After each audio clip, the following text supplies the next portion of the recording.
Today we're going to be comparing the brand new A7 IV up against the original A7 camera that came out in 2013 for $1,700, but now you can get it as low as $350. And this is a camera that I still use to this day professionally. Even though I own an A7 IV and an A7 III, it's still a great camera to use to this day.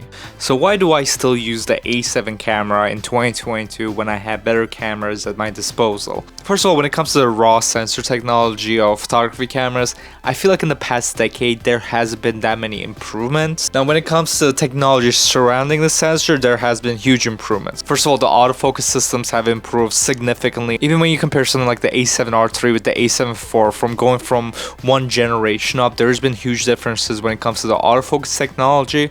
And if you want to learn more about that, check out my last video where I compared the A7 III with the A7 IV. But when it comes to just doing photography at the base ISO, you're photographing a still subject, there's barely any difference between using different cameras. And I have used so many different types of cameras. I have used full frame Sony cameras, I use full frame Canon cameras, APC cameras, even Micro Four Thirds cameras. And when you just shoot at the base ISO, there's barely any difference between these cameras. So if you're doing a job, for example, where you get to photograph still subjects, you're shooting at the base ISO, maybe you're using flashes or something in a studio environment, you can pretty much use any camera at your disposal and get good enough results with it. And the A7 camera has a 25 megapixel full frame sensor, which means that you're gonna get beautiful bokeh depending on the lens and the aperture you shoot with, obviously. And the 25 megapixel out of this camera is pretty much good enough for any type of shoot that you would do nowadays. And even when you compare it to the newest greatest cameras, like for example Canon came out with the R6 lately, that camera has a 20 megapixel sensor to it. The A7 IV came out and that camera has a 33 megapixel, so it's a little bit of a bump from the 25 megapixel of the A7. And even with the A7 III camera, which is widely popular and I would still recommend it highly to anyone who's getting into photography, that camera actually has 24 megapixels, so they actually reduced 1 megapixel from the original A7 camera. So in this video we're going to be seeing how much of an improvement there has been in the past decade with the Sony A7 cameras to see how much these cameras have improved over the years. Now spoiler alert, there is a big difference when it comes to the video side of things, but the photography side gets a little complicated, and the original A7 actually has some cool features that they removed from the future cameras that I'm going to be showing off in this video. So first we're going to be starting at the video comparison of the video to show you the obvious differences between these cameras. First we're shooting with the A7 IV in 10-bit 1080p and S-Log3 with the Sony A7iv 1.8. As you can see, it looks beautiful. Oh my god, did he die? Okay, I'm still alive. But as you can see, the autofocus works perfectly with the camera and it just perfectly tracks your eye. The image quality looks great straight out of camera. Now we got the A7, and as you might have noticed at the bottom right, it says first attempt, because the thing about this camera is that the autofocus works great on still subjects, but when you're moving, it cannot track you. And this is both on photography and videography side of things. As you can see, since I'm moving around the frame, it just cannot keep up with me. So in this first attempt, I was not in focus at all. Like, I was in there for a second, but that's because I was just in the plane of focus that it was already in. But as you might also notice, it says old codec compared to the 10-bit of the A7 IV, because this camera uses the Sony's old video codec that it just doesn't look that good. Here we have the second attempt where I pretty much stood still, and in that, as you can see, it got the focus on me. And this camera does have face detect autofocus, so once it does get the focus on you and you stand still, the focus just stands on you and it looks pretty great. And as you can see, the image quality actually looks pretty decent, but the thing is that since it's using that old codec, it's really soft, and it just looks like it just has this like blooming effect to it. When we compare it back to the A7 IV, you can tell there's a huge difference. Like, I don't even look like the same person in both of these clips, you know. Now we're gonna take a look at some slow motion you can do with these cameras, and yes, the A7 can do a little bit of slow motion. We're gonna set up the A7 IV. First we're gonna do 1080p 60 frames per second, because that's what both of these cameras are capable of doing. But the A7 IV can do 1080p 60 frames per second and 10-bit 422 color signs, and as you can see, it looks beautiful. It looks like the same quality as the 24 frames per second, which is one thing I love about this camera, is that all the slow motion features are the same quality as their normal speed counterparts. Now when we go to the A7, I mean, it still looks similar to the 24 frames per second. I don't think the image quality drops at all. As you can see, it's still having a hard time focusing on me, but eventually it does catch up and gets me in focus. And when it does, the image quality actually looks pretty good. I mean, as you can see, with 60 frames per second, we can slow down the clip by 40%. And I don't know, it looks pretty good. I mean, with once you add like a nice fast lenses to these cameras, even though the codec isn't the best, obviously, and the quality isn't best, but once you get like some slow motion and you get some bokeh going, it looks pretty cinematic right here. Just the codec, it looks really soft. That's the only problem I have with it. But with the A7 IV, you can also do a lot more than 1080p 60 frames per second. You can do 120 frames per second, 10 bits, 1080p, and as you can see, it looks just glorious. Look at this cool dude right here playing with his hair. And you can just see, like, even though there's so much movement going on with the snow going, my hair moving and everything, it's just capturing all the detail. It's really good, the slow motion of this camera. And you can even do 4K 60 frames per second, and as you can see, you get so much detail with the image. It's 10 bits, beautiful colors, autofocus working perfectly. The only problem with the 4K 60 frames is that you do have to do an APC crop with the camera. Also, I should mention that the A7 camera cannot do 4K at all. It's only a 1080p camera, so that's a big advantage that the A7 IV has, where you can shoot in 4K 24 frames per second in 10 bit, and you can do 4K 60 in 10 bit also, but you do have to do an APC crop. Look at this cool dude. As you guys saw, the image quality out of the A7 is actually not that bad. Even though it is using that older, softer, bloomy looking codec on the A7, actually it doesn't look that bad, so I don't mind it that much.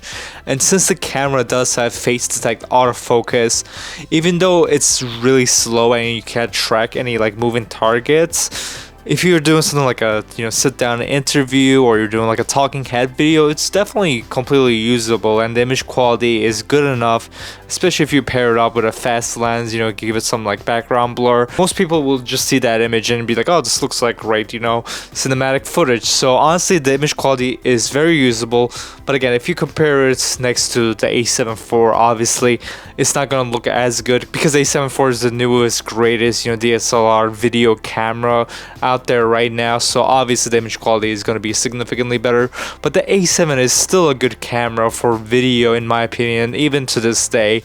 And if you already own a Sony camera like an A7 III, or if you just bought the A7 IV, getting the original A7 is a good idea, in my opinion. If you want to just have like a B cam or a backup camera, you can use the A7, just as like a different angle or something, and like get great image quality out of it. The only thing that does suck about it is that it only does 1080p. So if you do need to shoot in 4K, then you can't do that, and the 1080p you do get out of it is not high quality either. So now let's take a look at the photography side of things, where things get very interesting, because the sensor image quality out of both of these cameras is actually pretty close. So let's take a look at that now. And as you can see, this is why I use this camera professionally still. As you can see, when you have the same lens on both of these cameras, you really can't tell the difference between them. When you zoom in to 100%, this is the A7 IV image, and this is the A7 image. I mean, you can't really tell the difference. You can, like, if you really pixel peep, you can tell that the A7 image is slightly sharper because of the higher megapixel, but besides that, I mean, these images are almost identical. Now when we look at the dynamic range test, as you can see both of these cameras look the same again. On the A7 IV, if we recover the shadows so we can see what's over here, and we bring down the highlights, this is what it looks like, like kind of like an HDR image. As you can see, we can see the detail and the wood here, and the cameras right here. It's very noisy, but as you can see, you can bring up the shadows pretty much in this camera. If we go to the A7 and apply the same exact stuff, this is what happens. As you can see, we still get the detail again right here, but the big difference between the A7 IV and the A7 is that when you recover the shadows of the image, you get color shift in the image. As you can see, we get this green tint all over the image, so it kind of makes that data unusable. Now when we do the high ISO test, now when we compare the ISO performance on both of these cameras, they look pretty similar, to be honest. The only big difference I saw is that the A7, when you go higher up in the ISO, you start getting a green tint to the image, while with the A7 IV, when you go higher up in the ISO, it keeps the colors the same, which is a big benefit. But when it comes to the noise patterns, they're all pretty much similar.